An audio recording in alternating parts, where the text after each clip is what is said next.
Buenos días Hola, a buenos todos. días. Bienvenidos a este webinar de... Buenos días. Bienvenidos a todos a este webinar de Observatorio de Recursos Humanos que organizamos en esta ocasión con UKG. Y un viernes a unas horas en las que además apetece conectarse. Diréis, ¿por qué los viernes? Bueno, lo llevamos haciendo así ya en diversas ocasiones y es un día y una hora a la que nos apetece abrir la mente a otras cosas y ya enfilar el fin de semana un poquito más descargados de la actividad cotidiana. En el webinar de hoy, además, que va a ser intenso por el tema que vamos a tratar, queremos abordar los centros de servicios compartidos de recursos humanos, tecnología, pero también personas. Cómo hacerlos de verdad más eficientes, más productivos, con equipos muchas veces pues eso, distribuidos. Tenemos con nosotros a tres personas que lo conocen bien. Por un lado, Martín Carballo. Buenos días, Martín. Él es Sales Manager para el sur de Europa de UKG. Bienvenido, Buenos Martín. días. Martín, no, Martín, porque no eres español. Martín, Martín, Marta. Martin, como queréis. Estupendo. Y le acompañan también Marta Isarria. Ella es Human Hola, Capital buenos Director días. de Deloitte. Buenos días, Marta, bienvenida. Ella está por teléfono Buenos días. porque hemos tenido algunos problemas técnicos, pero la tecnología es lo que tiene, luego sale estupendamente, a todos nos acostumbramos. Y también la acompaña Isabel Lozano, ella es socia del departamento de BPS de Deloitte Business. Buenos Hola, días buenos también, días, Isabel. encantada. Y bienvenidos. Como sabéis todos, hacemos una intervención breve muy cortita. Sí que os recuerdo que esta sesión está siendo grabada, que luego os la enviaremos a todos y la colgaremos en nuestros distintos canales y que también estará a vuestra disposición el propio PPT, la presentación que van a compartir nuestros ponentes. Y ya vamos a escucharos. Martín, te cedo los trastos. Todos para ti. Muchas gracias, Maite. No sé si queremos esperar un par de minutos más o consideras que No te debería... preocupes porque la gente se va incorporando. Vale, Se van pues, incorporando y además... no, y por respeto al tiempo de todos, yo creo Eso es. que mejor si empecemos. Entonces, buenos días a todos. Lo que conjuntamente con Deloitte queríamos tratar hoy es efectivamente Martín, se ha la... ido tu presentación. Se está ¿Se ha viendo ido? un Slack o Se ha un ido mi Teams. presentación. Eso es, ahí. Vale. Perdón. Y queríamos hoy hacer efectivamente un foco sobre las problemáticas, los retos de los centros de servicios compartidos en recursos humanos, pero también dando una perspectiva un poco más estratégica de las tendencias y de un poco dónde va el mercado, las perspectivas de los responsables de recursos humanos y de maneras amplias de las empresas. Y por eso nos ha parecido interesante esta combinación de visión estratégica que aporta Deloitte y nosotros desde UKG hemos querido precisamente pues, ilustrar ciertos puntos a través de ejemplos de clientes. Entonces, sin más demora, vamos a empezar o nos vamos a presentar, pero efectivamente este paradigma entre tecnología y la dimensión humana es el hilo conductor de esta sesión.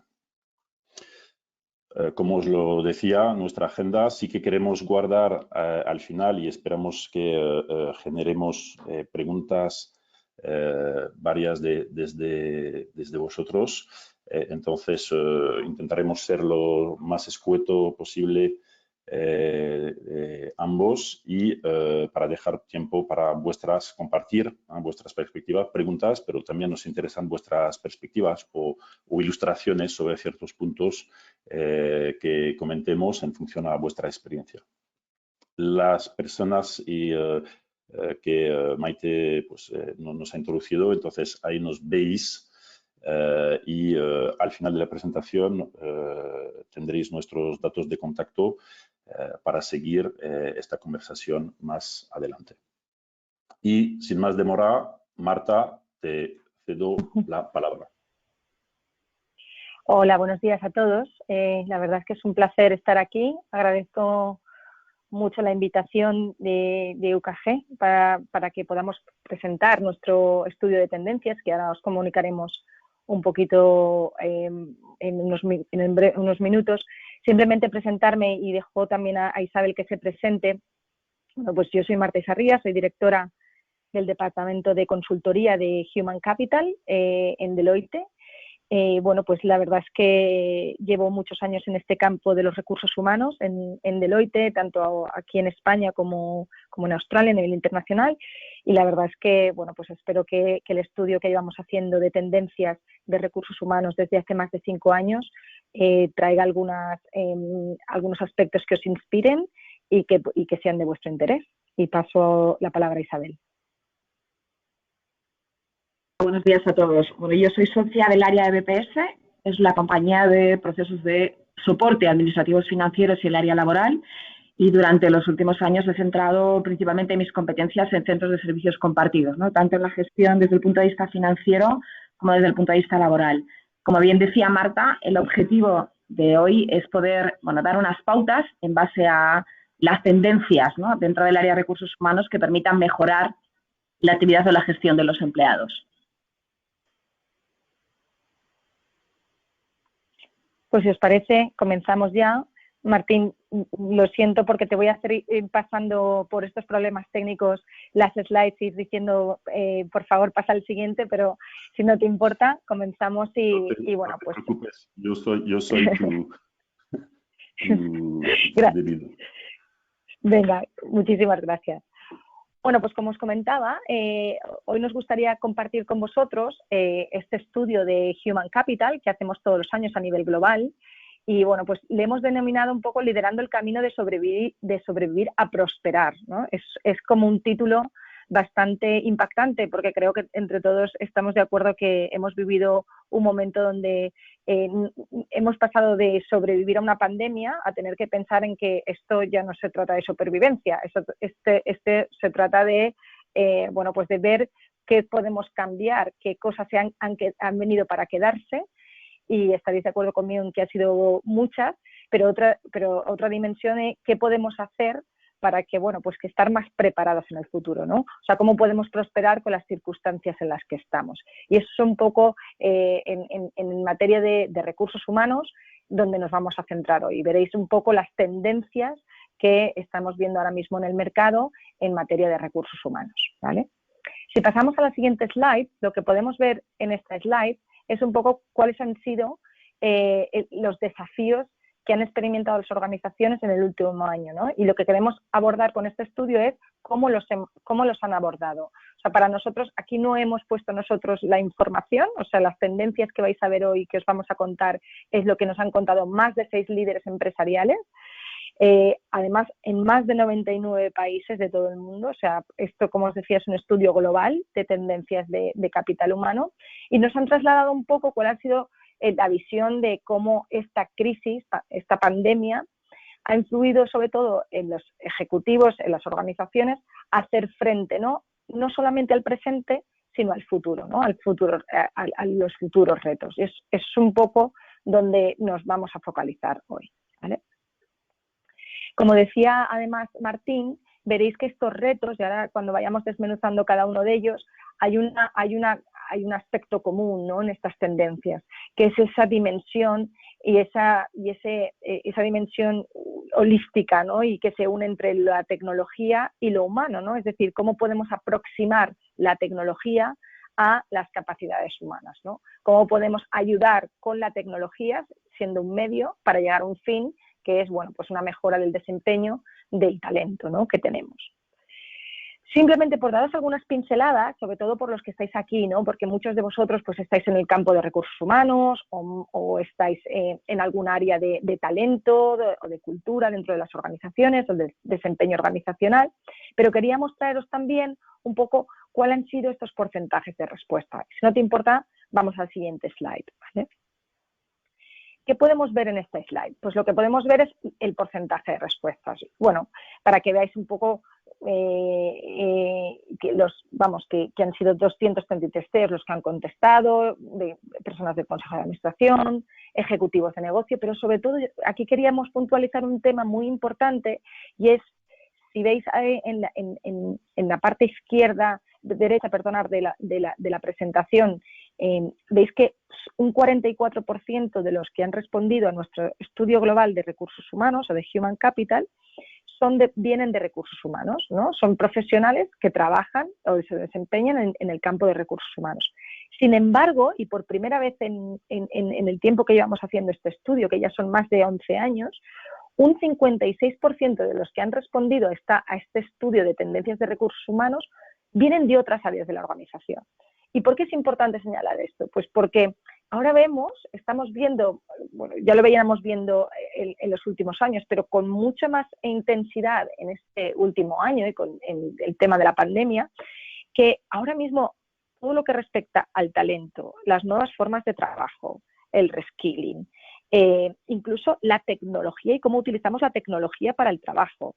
Todos estos aspectos empiezan a ser o son ya parte o preocupaciones que van más allá de recursos humanos, ¿vale? Es decir, de los profesionales de recursos humanos. Y esto está muy bien también, ¿no? Porque como profesionales de este ámbito, yo entiendo que nos hace a todos especial ilusión, ¿no? Que ya sea un tema, bueno, pues que ya no sea esto es de recursos humanos, esto lo trata el departamento de personal, sino que sea un tema que, bueno, pues que esté ya en la, como decíamos nosotros, entre comillas, en la mesa de los mayores, ¿no? O sea, que esto sea un tema que, bueno, pues que se comente y que sea una preocupación en los diferentes foros de la organización, ¿vale? Si veis en la siguiente slide, una de las cosas o una de las principales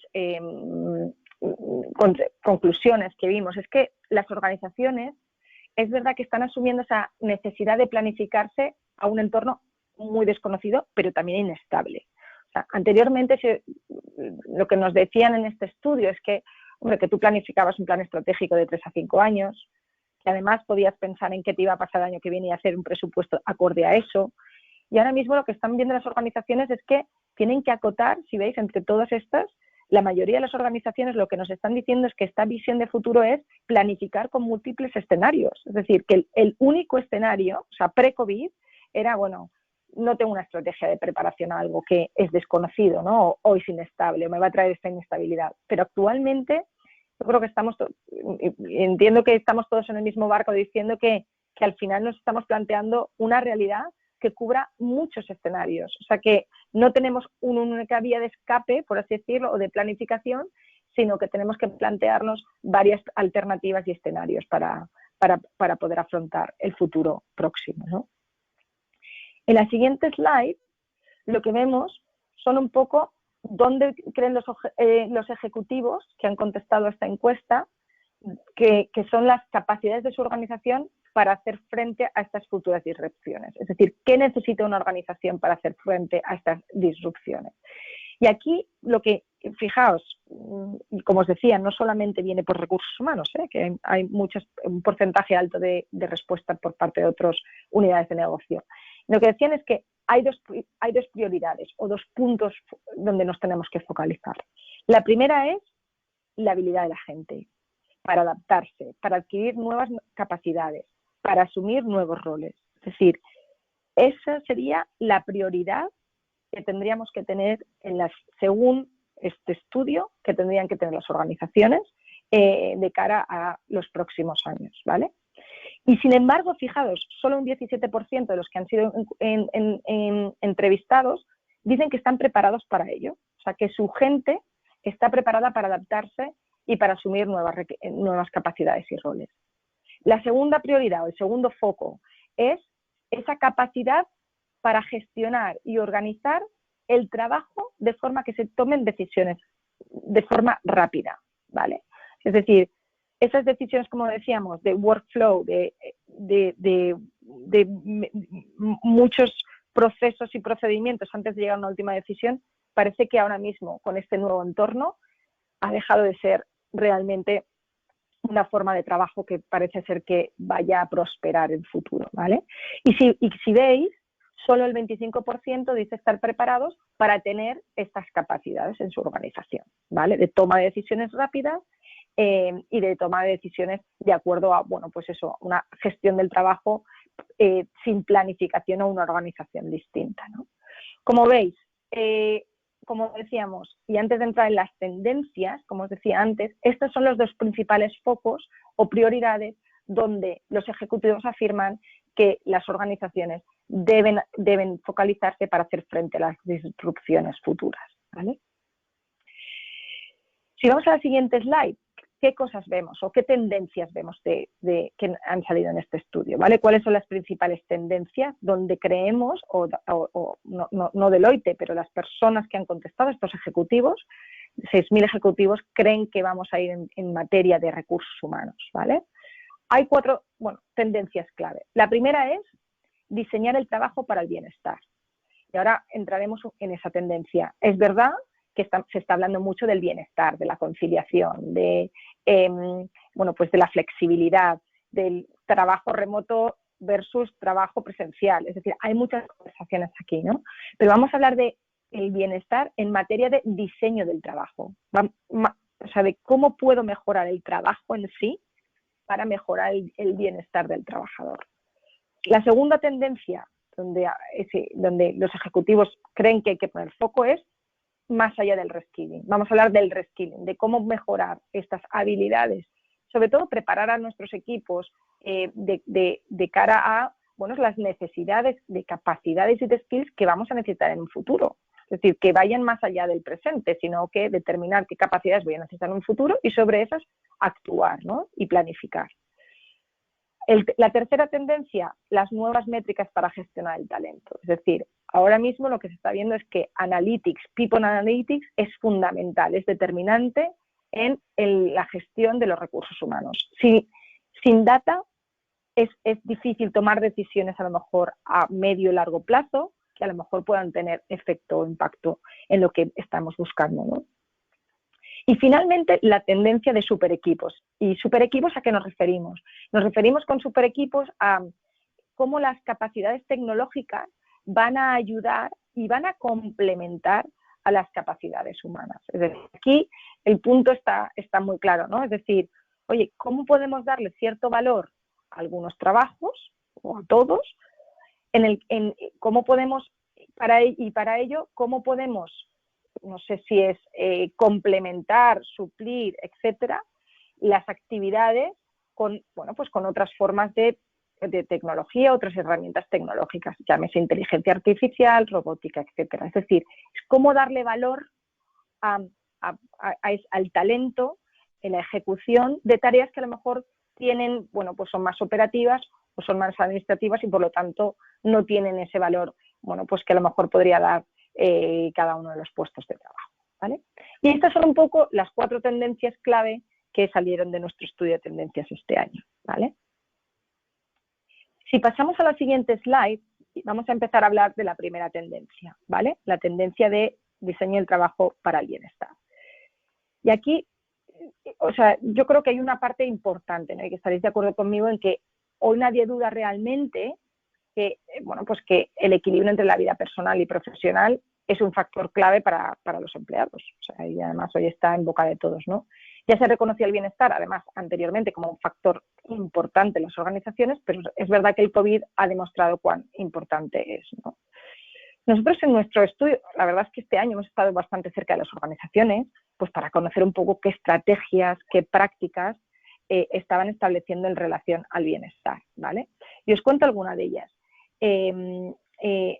Os cuento alguna de ellas. Por ejemplo, aquí lo que decíamos es que algunas organizaciones lo que han hecho es, tanto grandes como pequeñas, han adoptado medidas para determinados segmentos de la organización en materia de bienestar, en lugar de un enfoque único o holístico. Pues han dicho, y si os acordáis en un momento dado, pues yo me acuerdo de ver en las noticias, pues cómo las organizaciones iban tomando medidas de acuerdo a la planta de tal persona o el servicio que han ido tomando medidas de acuerdo a requisitos o necesidades de los diferentes segmentos de los empleados.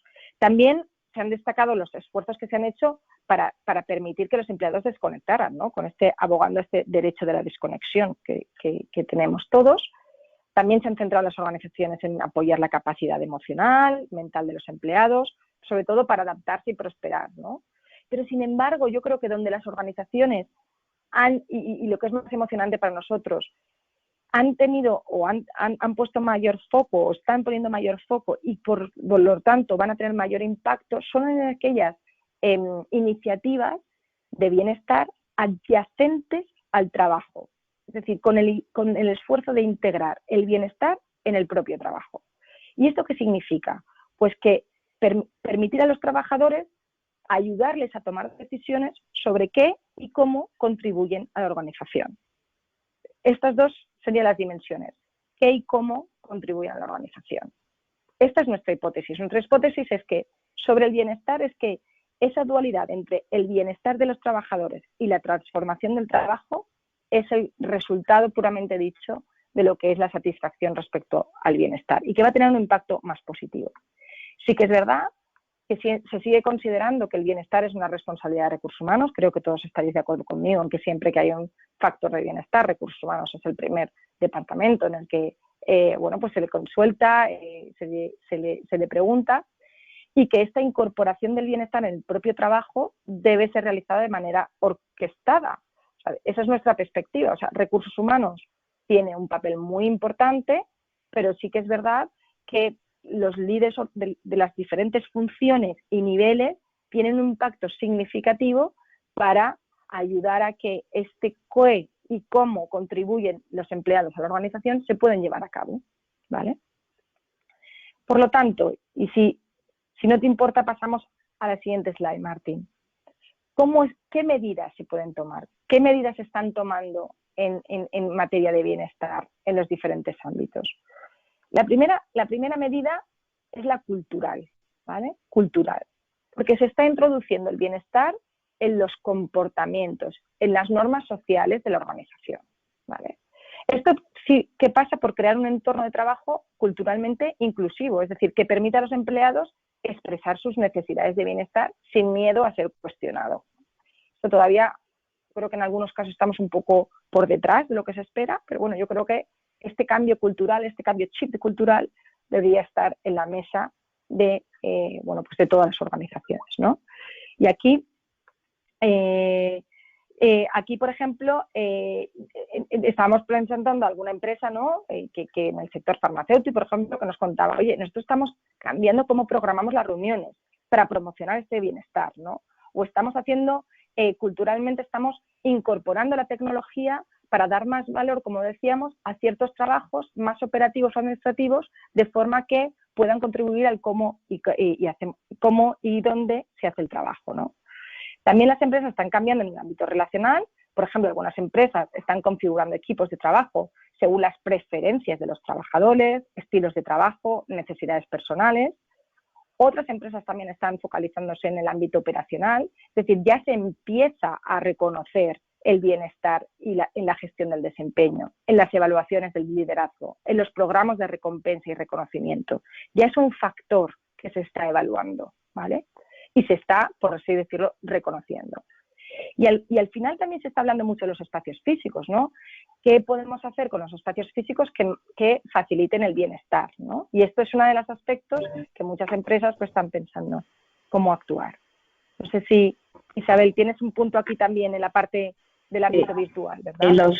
Efectivamente, en los centros de servicios compartidos, donde los grupos son bastante estáticos y no hay una interconexión porque están muy distribuidos en general por funciones o por procesos, el establecer rutinas de equipos de trabajo mixtos con distintas competencias y no solo basados en el tema de especialización, lo que permite es generar un nivel relacional, ¿vale? Y motivacional, que va vinculado no solo a las expectativas de la compañía, sino también a las expectativas del propio trabajador, ¿no? Y eso fomenta pues, la relación y el bienestar, como hablábamos, en el proceso del proyecto de trabajo. Sí. La siguiente, si quieres, Martín. Sí. Pasamos a la segunda tendencia, y esta tendencia es la tendencia de reskilling, ¿no? Aquí hablamos siempre de la importancia, ¿no? Y estaremos todos de acuerdo de mapear, identificar y dotar de talento, dotar al talento de las habilidades necesarias para el desempeño de sus trabajos, ¿no? También yo creo que trabajos que sabemos que van a evolucionar de manera diferente, porque todos sabemos que lo que vemos ahora no será lo que veamos tampoco en el futuro, ¿no? En un futuro medio-largo plazo. Pero yo creo que es importante aprovechar el potencial de las personas en su mejor versión. Y esto es lo que para nosotros es el reskilling, ¿no? Yo creo que los centros de servicios compartidos hay mucho, yo creo que se está hablando mucho de reskilling, ¿no? De cómo mejorar el potencial de las personas, ¿vale? hablar de reskilling implica hablar de cómo las organizaciones podemos renovar las habilidades de las personas. Yo creo que estamos de acuerdo que como mínimo el reskilling es una necesidad táctica, aunque la renovación de skills por sí sola no es un camino suficiente, ¿no? Yo creo que el impacto COVID lo que ha hecho es acentuar la magnitud de lo que es la necesidad de tener bueno, pues las habilidades necesarias de las personas con las que trabajamos. Como decíamos antes, es uno de los primeros focos que hay que poner, ¿no? Al final lo que tenemos que pensar es, bueno, pues que no tuvimos tiempo en esta pandemia a mapear meticulosamente las habilidades necesarias para hacer frente a la pandemia. ¿Y qué sucedió? Pues que al final nos vimos obligados a tomar decisiones en tiempo real y a redistribuir a las personas donde más se necesitaban. Yo creo que es sabido por todos, ¿no? Pues donde creíamos que tenían las capacidades, el interés y la pasión por contribuir, pues ahí dedicábamos y decidíamos a alguna de las personas. Es decir, han habido muchos movimientos internamente de acuerdo un poco a aspectos más de capacidades, interés y pasión. Y esto es un poco también el reskilling, ¿no? El reskilling es hablar de futuro. El reskilling es hablar de qué capacidades quiero para mi gente en un futuro y a partir de ahí, qué voy a hacer para conseguirlo, ¿vale? Aquí, si pasamos a la siguiente diapositiva, lo que veíamos es que, bueno, pues que al final, en primer lugar, lo que hay que hacer, bueno, que están haciendo las organizaciones, ¿no? Y en primer lugar es cambiar esta ecuación de la oferta y la demanda, ¿vale? Es decir, esto implica construir un poco los mercados de talento, pues que aborden activamente todos los lados de la ecuación de la oferta y la demanda, el conocimiento de las personas y el conocimiento un poco de estas capacidades. Y aquí teníamos un ejemplo, ¿no? Nosotros trabajamos también mucho con una empresa también de servicios compartidos y nos decía, es que nosotros lo que hemos hecho es pensar qué capacidades necesito yo para mi futuro, ¿vale? Para mi gente. A partir de ahí, venga, pues vamos a dar esa posibilidad de que la gente se autoforme, ¿vale? Y además vamos a premiar que la gente se forme en esas habilidades que nosotros creemos que son críticas para nuestro futuro, ¿vale? Y les vamos a dar un sistema de recompensa en base de, ellos le llaman tokens, pero bueno, que se podría llamar de otra manera, que les va dando puntos, ¿vale? De forma que, bueno, pues que llegado el momento, las personas que tengan ciertos puntos podrán optar, por ejemplo, a una formación, pues a lo mejor una escuela de negocio, o a lo mejor una formación más extensa, o algún otro tipo de recompensa que la organización quiera llegar, pero que sobre todo estén preparados para que en el futuro, por ejemplo, cuando salga algún puesto con experiencia en ese área, en ese conocimiento específico, puedan optar aunque no tengan la experiencia. Es decir, es lo que ellos llaman como el mercado del talento, ¿vale? Es decir, que tú puedas en tu propia empresa formarte en un área que es crítica para la empresa, por ejemplo, Data Analytics, que podríamos decir que ahora mismo, por ejemplo, es un área crítica, aunque no tengas el expertise, ¿vale? Y vas ganando ese reconocimiento interno que además te permite pues, posicionarte ahí, ¿vale? Va. Entonces, esto es un poco lo que veníamos a contar del reskilling, ¿vale? Es cómo planificas estratégicamente el potencial de tu plantilla de acuerdo a las necesidades o aquellas capacidades que son críticas para el futuro de tus empleados, ¿vale? Y cedo la palabra a Isabel. Hola, buenos días. Pues pasamos, si quieres, Martín. Una de las palancas, ¿no?, fundamentales, como anticipaba Marta, es el establecimiento de nuevas métricas para gestionar el talento. Todos somos conscientes que el análisis de los datos, hablando de datos no solamente en el pasado y en el presente, es clave para poder tomar decisiones basadas, lógicamente, en información, ¿sí?, y en datos o en decisiones, pero con datos reales. ¿Cuáles son las claves fundamentales para poder establecer estas nuevas métricas? Las métricas no son solamente datos o valores numéricos, sino que lo que también tratamos de analizar es capitalizar el potencial del trabajador. Es decir, analizar su rendimiento para identificar cuáles son sus puntos fuertes. Pásala, si quieres, a la siguiente, Martín, por favor. ¿Qué buscamos con las métricas? Como decíamos, no solamente analizar datos, sino tres palancas importantes. Decíamos, capitalizar el potencial del trabajador o del colaborador pensando no solamente en el rendimiento personal, sino en el rendimiento de la organización. Cuando hablamos de medir el rendimiento de las personas, tienen que estar basados en llevar a cabo evaluaciones objetivas.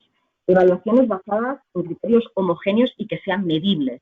Tenemos que establecer KPIs mediante los cuales se definen procesos guiados de recursos humanos que me permiten detectar esas desviaciones de performance o puntos fuertes de performance en las personas y en aquellas desviaciones, por ejemplo, tomar decisiones a la hora de corregirlos a través de funcionalidades, por ejemplo, de la formación. Las métricas tienen que aunar la funcionalidad de la herramienta con la tecnología. Cuando hablamos, por ejemplo, de centros de servicios compartidos, una de las claves dentro de del modelo de gestión es la capacidad de tener flexibilidad, versatilidad, ¿vale?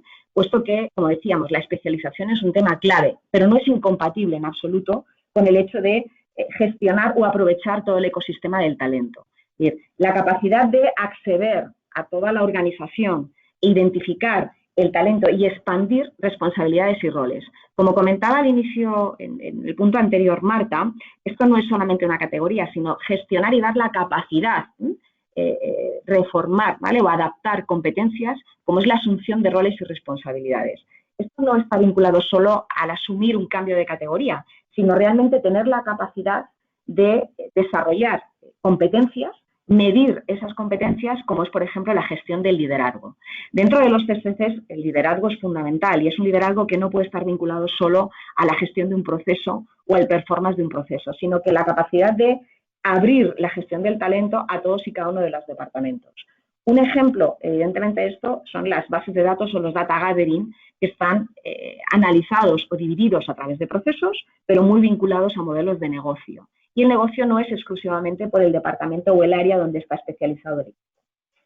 Un punto importante a la hora también de definir cuáles serían las métricas, pero sobre todo establecer nuevas directrices, es, bueno, y ahora estos valores que hemos analizado, ¿cómo somos capaces de trasladarlos a la acción, ¿no? ¿De qué manera puedo medir objetivamente temas, por ejemplo, como el grado de diversidad?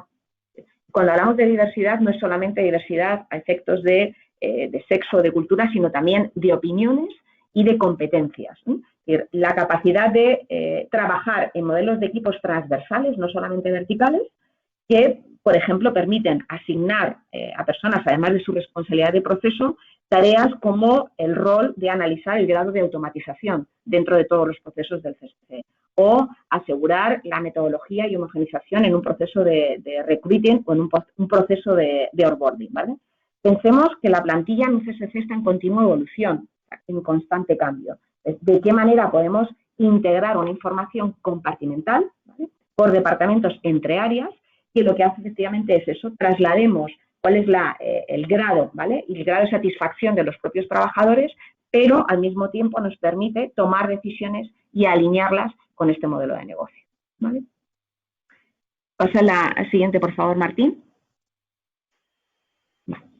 Marta, super equipos. Perdonad, estaba en mute. Bueno, para nosotros, o sea, como decíamos, super equipos es una de las tendencias donde, y ahora le dejo a Martín que además nos dé más detalles con casos prácticos, pero super equipos es, como os decía, es esa tendencia que nos ayuda a, bueno, a mirar. Los organizaciones lo que están mirando es cómo dar valor a ciertos, bueno, pues a ciertas responsabilidades o puestos más operativos, que además de una forma que se pueda conjugar o que se pueda conjugar el desempeño con la tecnología, es decir, dar ese valor más estratégico a la parte de funciones y dar ese valor a lo mejor añadido, ¿no? De, oye, pues cómo pueden ayudar ciertas responsabilidades o cómo se pueden ayudar en ciertas posiciones o ciertas responsabilidades, automatizando alguna de las, por así decirlo, alguna de las tareas, de forma que, bueno, pues que gane visibilidad la parte más, por así decirlo, complementaria o estratégica, ¿no? Y aquí Martín, yo creo que tiene muy buenos ejemplos que os voy a ir comentando cómo armonizar esta parte de persona-tecnología y cómo añadir, como decíamos, ese valor complementario con las tecnologías. Te paso el testigo. Perfecto, pues muchísimas gracias, Marta, Isabel. Es un informe lleno de perspectivas y obviamente yo os recomiendo que lo leáis y que os acerquéis a Deloitte para ello. Efectivamente, la siguiente fase que queríamos hacer con vosotros es presentar e ilustrar un poco varios de los puntos que Marta e Isabel han evocado a través de de casos concretos, porque es la mejor forma un poco también de compartir con sus experiencias y también poder escuchar la vuestra en la fase un poco de preguntas y respuestas. Entonces estamos hablando concretamente de dos empresas francesas, EDF, que creo que conoceréis todos, del sector energético, y Natixis, que es un banco francés, también de tamaño grande, operando principalmente en Francia, ¿vale? Y realmente, ¿cuál fue el punto de partida?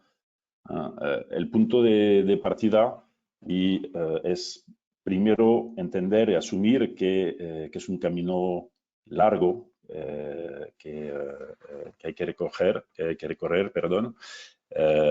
Aquí veis un poco la cronología en cuanto a EDF de cómo han desplegado esta iniciativa y han construido un centro de servicios compartidos cada vez más amplio, pero el punto de partida realmente no fue tanto tecnológico ni estrictamente de optimización, fue realmente la realización por parte de Natixis, por ejemplo, más concretamente, de que el punto de partida son las expectativas del empleado, ¿vale? Esto es el motor del cambio.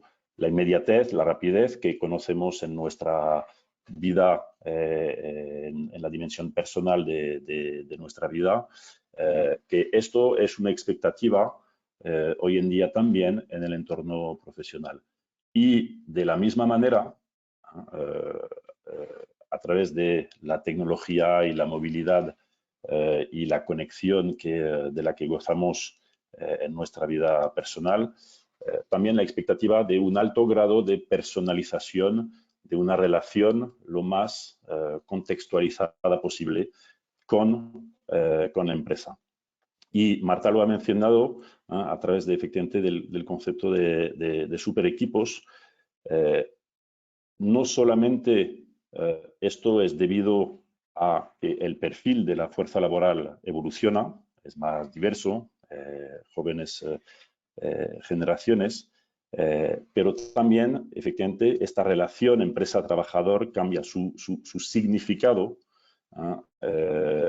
evoluciona entre el empleador y la empresa, ¿vale? La otra dimensión que reconocieron desde el principio es que, partiendo de estas premisas, lo que era obvio es que estas iniciativas tenían que estar construidas, pensadas, con la perspectiva de una evolución constante, ¿vale? Porque al final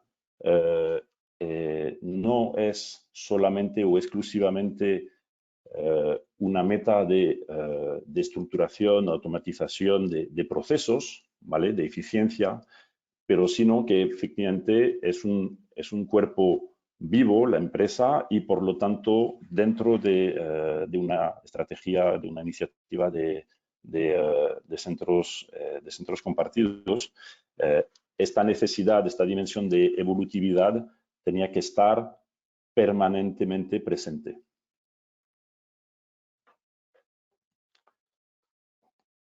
A nivel de centros de servicios compartidos, pues obviamente esto supone una tensión. Aquí no vamos a entrar en detalle, pero yo sí que de la experiencia de EDF y de Natixis, los dos puntos que me parecen más relevantes son primero, efectivamente, esta tensión entre la racionalización, por un lado, y la experiencia del empleado, entre, de cierto modo, lo que queremos ganar, ¿vale? Y lo que no queremos perder, ¿vale? Como lo dicen en el caso de EDF, esta racionalización es natural en el sentido de que efectivamente los recursos son limitados y por lo tanto hay una necesidad de priorizar. Y también esto es uno de los primeros pasos, que es la definición de las prioridades, de estas prioridades. Y no son equiparables o necesariamente similares en todas las empresas. Podemos efectivamente apuntar a, según la tipología de las tareas, que su dimensión más volumétrica o al contrario, su dimensión más compleja o también la sensitividad de algún proceso o de alguna tarea de cara al empleado ahí, efectivamente, con su potencial impacto sobre la experiencia de empleado.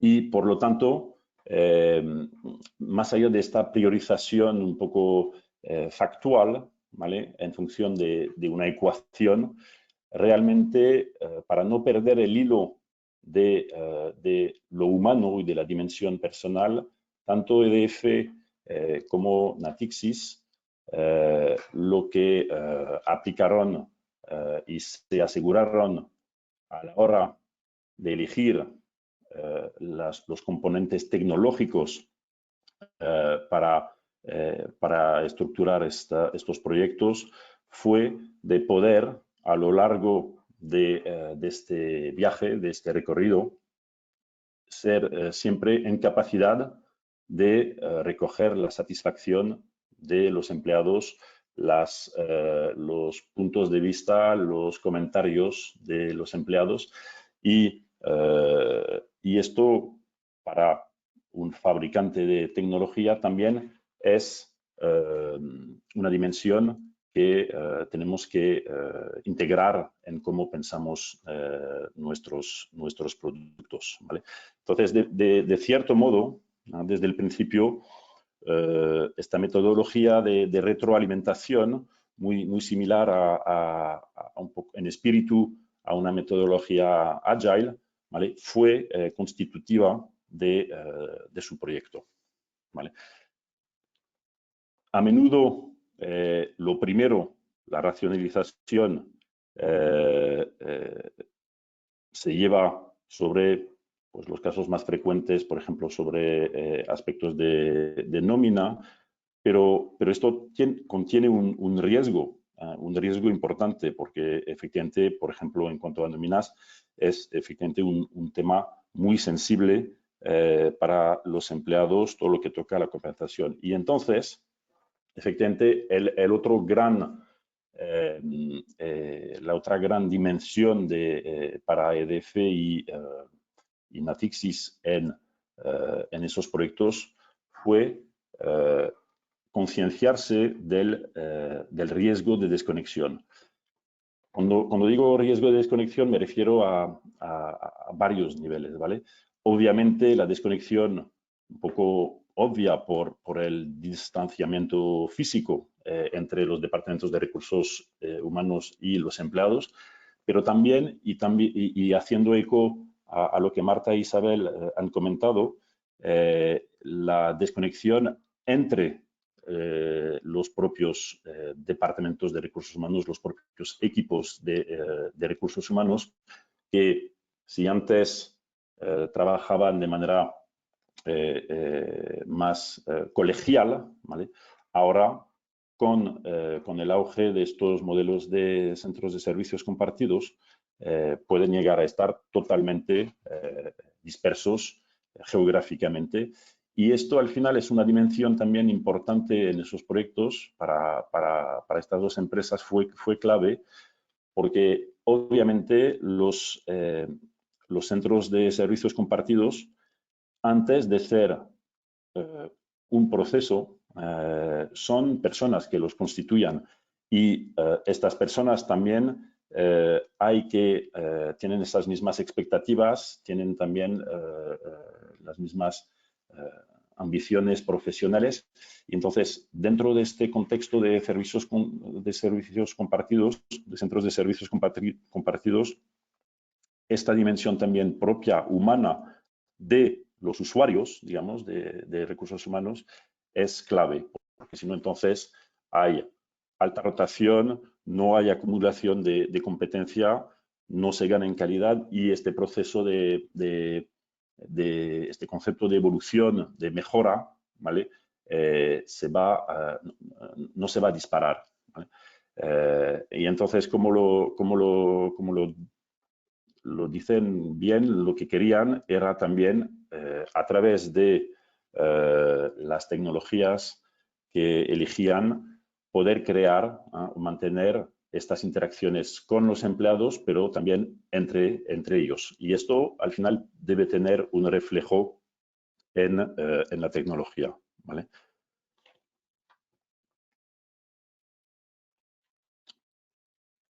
La otra vertiente, obviamente, de estas dos perspectivas anteriores, lo que vemos es de perspectivas un poco de optimización de recursos, de eficiencia, que realmente tanto en el caso de EDF y de Natixis, más que centros de servicios compartidos, más que esta perspectiva muy taylorista, digamos, fue la palabra servicio que han puesto en el core de sus proyectos. Y de hecho, porque por naturaleza las tareas y las funciones que se van a asumir por parte de los centros de servicios compartidos tiende a ampliarse y a diversificarse, y entonces realmente facilita, permite que los departamentos de recursos humanos, los equipos de recursos humanos, sean cada vez más un actor del negocio a la par con otros departamentos, ¿vale? Y esto es una gran oportunidad, podríamos decir. Es una gran oportunidad, pero también expone a los departamentos de recursos a asumir también otro rol en cuanto a su propia gestión, ¿vale? Por lo tanto, principalmente, asumir riesgos claves. Aquí comparto los riesgos obvios de cumplimiento, y esto tiene una traducción directa a nivel tecnológico, ¿vale? Entonces, ser un actor de negocio, esto también significa o implica tener una visibilidad de negocio de su propio trabajo. Y ahí también, haciendo eco de lo que Marta e Isabel comentaban, aquí tenemos de manera clave, más allá de los aspectos funcionales de las soluciones, para que puedan apoyar al usuario, es la dimensión de analítica, la dimensión de los datos, y por lo tanto que la tecnología pueda generar esos datos de manera contextualizada para que los departamentos de recursos humanos puedan crear, puedan iniciar este proceso de mejora continua, ¿vale? Definir alertas que disparan notificaciones. Todo esto es parte del nexo que debe existir entre la tecnología para mantener, para facilitar, para preservar la dimensión humana dentro de estos proyectos de centros compartidos. Por lo tanto, el conjunto de estas capacidades funcionales y analíticas desarrolladas con el usuario de recursos humanos en mente es precisamente la razón de ser de las plataformas de HR Service Delivery, gestión de servicios integrados, ¿vale? Las plataformas de HR Service Delivery son precisamente relativamente recientes, ¿vale? Acompañan y están vinculadas al auge de estas nuevas formas de trabajar, precisamente porque la realización de que la necesidad humana, la necesidad de eficiencia de los departamentos de recursos humanos en estos nuevos modelos no estaba completamente cubierta o capacitada o facilitada por las soluciones existentes, ¿vale? Aquí veis efectivamente los analistas como Gartner que efectivamente han ido definiendo este segmento de mercado, el HR Service Delivery, de manera relativamente recién. Yo creo que el Magic Quadrant de Gartner debe tener 4 o 5 años, ¿vale? Pero entender que este pilar, este elemento, el HR Service Delivery, complementa y es fundamental, es una pieza fundamental en una estrategia ágil de HCM, ¿vale? Entonces, concluyendo un poco y abriendo a vuestras intervenciones y preguntas, ¿vale?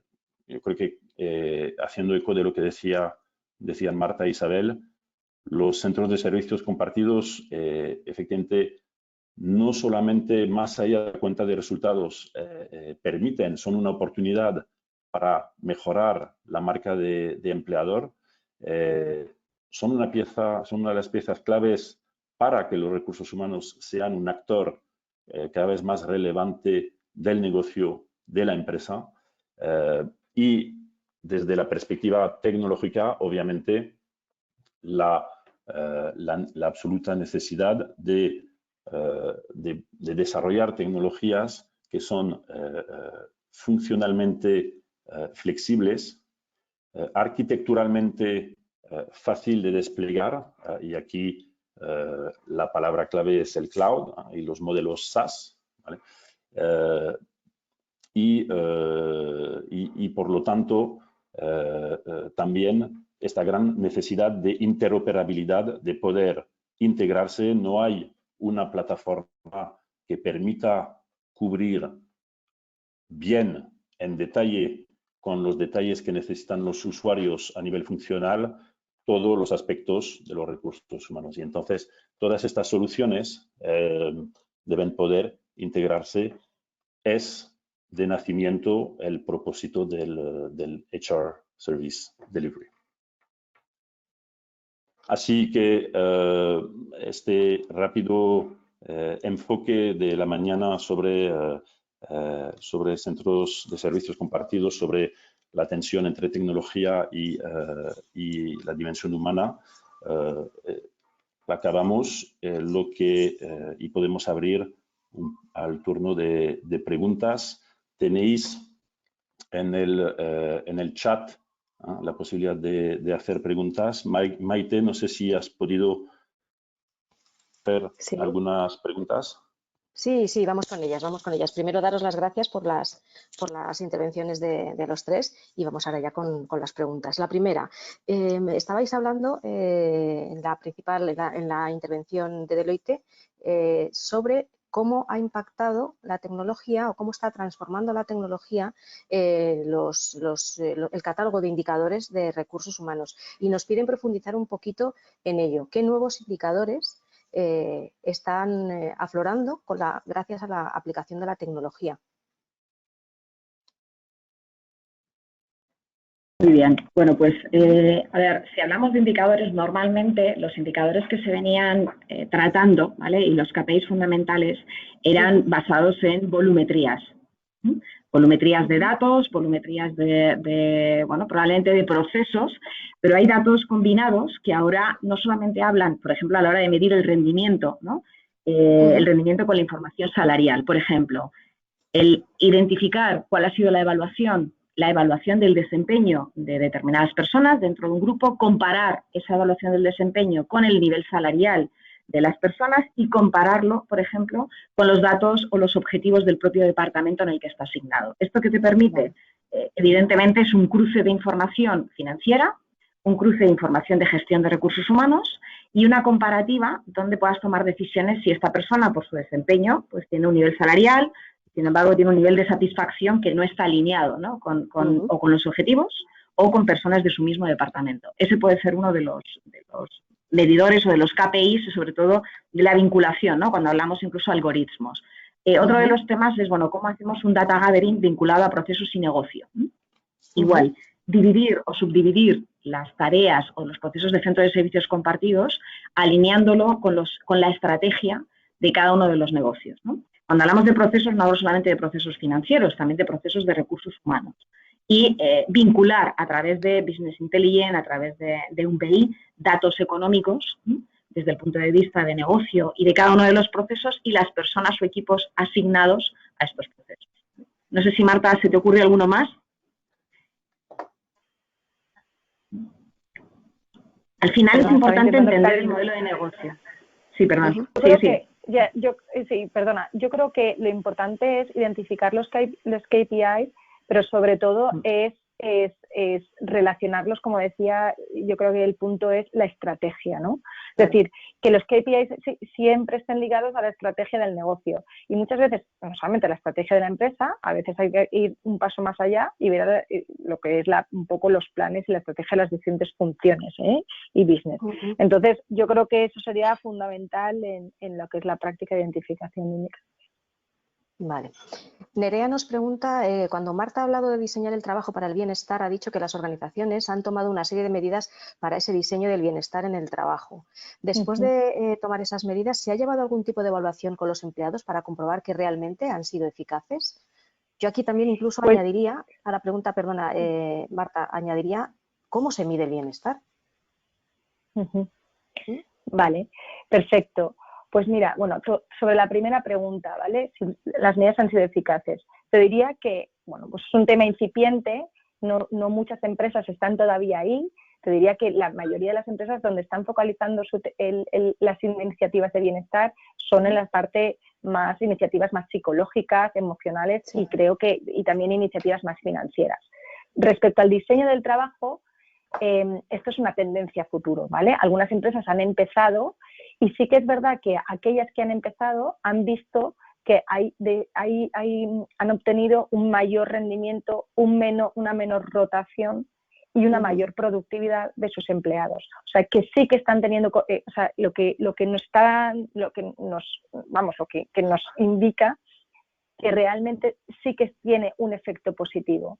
Y solo hay que mirarlo por el grado de motivación e implicación que puede tener una persona cuando se diseña un trabajo pensando en el perfil que se necesita, ¿no? No tanto la persona, no podemos hacer un diseño, un puesto por persona, ¿no? No se trata de persona puesto, pero sí en el perfil que se necesita, no solamente para ejercer el trabajo, sino para desarrollarse en el futuro próximo, ¿no? Entonces yo te diría que el qué y cómo contribuyen a la organización, si pensamos en eso cuando diseñamos el puesto de trabajo, a tu respuesta sí que tiene efectos positivos, ¿vale? Por lo que han dicho. Respecto a la segunda pregunta de cómo se mide, hay muchísimas formas de medirlo. Fijaos, yo empezaría diciendo cualquier estudio de percepción interna, de compromiso, de engagement que se haga internamente dentro de la organización, llámese clima, llámese compromiso, como se identifique, podría ser una herramienta, un instrumento de medición. Otro instrumento de medición, la propia evaluación del desempeño, ¿no? Es decir, esos indicadores de desempeño serían otro indicador que nos daría pues esa información. Y luego cualquier indicador objetivo que esté relacionado, pues como decíamos, con la rotación del personal, con lo que es la movilidad del personal. Todos esos indicadores también serían otra forma de medir. Pero vamos, hay muchos. De hecho, os diré aquí que muchas empresas han empezado a hacer estos pulsos, ¿vale? Sí. El pulse checks, que han empezado a hacer respecto a aspectos del bienestar, a partir de la pandemia, pues donde mide mucho el teletrabajo, el efecto que está teniendo un poco la conciliación, el efecto que está teniendo, bueno, pues toda la parte de las nuevas formas de trabajo y cómo están impactando eso en el bienestar. Totalmente de acuerdo. Félix cambia de tercio y nos pregunta ¿cómo aseguramos los riesgos del non-compliance locales desde los centros de servicios compartidos? Vale, entiendo que eso es para mí. Sí, esto es para ti. Voy a ser breve porque por respeto al tiempo de Sí. todos, pero es un punto efectivamente clave. Aquí, Félix, efectivamente, una plataforma dentro de las plataformas de HR Service Delivery, precisamente un aspecto fundacional es poder tener una gobernanza tecnológica global, ¿vale? Pero una configuración y una gestión precisamente muy local. Aquí es importante el aspecto de low coding, es decir, que los usuarios de recursos humanos tienen que ser lo más autónomo posible en el uso de la tecnología. Primero, para no sobrecargar los departamentos informáticos que ya de por sí son muy cargados, pero sobre todo porque esta agilidad la necesitan ellos de manera inmediata. Concretamente a nivel de compliance, y si vamos mucho, hay los aspectos obviamente de seguridad arquitectural, ¿vale? De preservación de los datos, pero también a nivel de documentos, por ejemplo, la gestión de documentos es una parte esencial dentro de estas perspectivas de HR Service Delivery, la dematerialización de los documentos, su estructuración, su indexación, y aquí volvemos también al tema de los datos, de los metadatos que indexan realmente toda la vida laboral de los empleados. Esto es lo que permite luego un manejo preciso, ¿vale? Estructurado, confidencial de esta información. Pero si quieres lo podemos hablar también más adelante. Tienes nuestros contactos. Perfecto, pues como bien dices, ya hemos pasado un poquitín las 11 de la mañana. Intentamos ser respetuosos con los tiempos. Ha sido un placer escucharos a los tres. Y nada, os emplazo a invitaros desde luego a participar en futuras sesiones, porque seguro que tenemos ocasión de ello. Gracias al tiempo que nos habéis dedicado, gracias a todos los que os habéis conectado. Os recuerdo que esta sesión nos la vamos a pasar grabada una vez que la procesemos y que también os enviaremos un enlace para que podáis consultar la presentación. Un placer, como siempre. Cuidaros mucho gracias porque a todos. Hasta luego. nos dan la enhorabuena. Muchas gracias. Pues, muchísimas gracias a todos. Sí, gracias. será una tontería, pero quiero dar las gracias a las personas que se están conectando desde Latinoamérica, porque son unas cuantas y allí es prontísimo.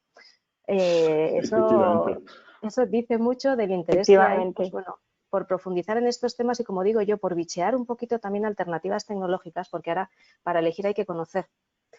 Y eso es parte de la curiosidad que todos debemos tener. Así es que los que estáis aquí conectados habéis sido súper curiosos. Muchas gracias por ello. Saludos a ellos.